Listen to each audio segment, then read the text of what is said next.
Hi, I'm back. Well, what we got today? We've got this tiny little thing called a 5751 tube. Well, what's that about? Well, it's a little bit like a 12AX7, but it doesn't have quite the same amount of drive. And sometimes that can be very important. In fact, sometimes it can be critical. Take these two amps here. Some of you might know that I recently upgraded these to make them work in UK land, 240 volts. But I also, on this one, did a recover, and I also added a 5751 tube. Well, why did I do that?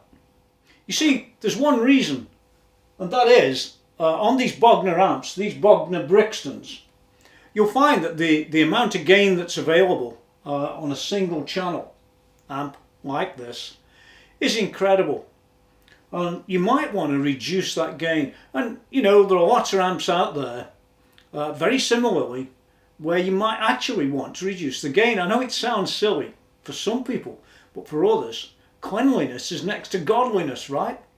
So getting things right by using maybe a General Electric tube, which if you can get hold of them, that is, a 5751, is actually something to to really want. So what this video is about is we're going to do a comparison between the unmodified amp and the modified amp. Yeah, that should be very interesting indeed. So taking an amp like this, or this, it makes no difference. You know, this amp is discontinued these days, and that's a really great reason to go and find some, because these were $1,300, $1,400, $1,500 or pounds, and that's a lot of money for a tiny little amp. They have their place for sure, but if you're one of the guys that would like one of these but they have too much drive, like I said, the answer is the 5751 tube, or tubes, because you could put it in both places really. There are only a couple of places for tubes in that one. Yeah, so you could go a long way really, and that's the thing about it. That's why you got to think about 5751 tubes. Nobody ever shows you the differences. You might detect the difference on this video, you might not, but I can assure you there is quite a difference.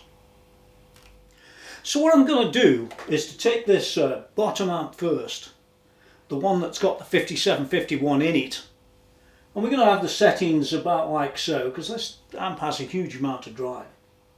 So does this one. And we're going to set these exactly the same on both amps. We're going to use the same speaker cab, which is a Marshall 1960A, down there, 4x12 cab. It's got an SM57 to record, and apart from that, it should all be good. Yeah, this should be an interesting review. So what I want you to do is, when you've had a listen, put down there in the text whether you could actually hear any difference yourself. In here I can tell, but of course once you get on YouTube, or BlueTube as some might call it, that's a different story. So yeah, let me know what you think. Here goes. This is the first amp, the purple one.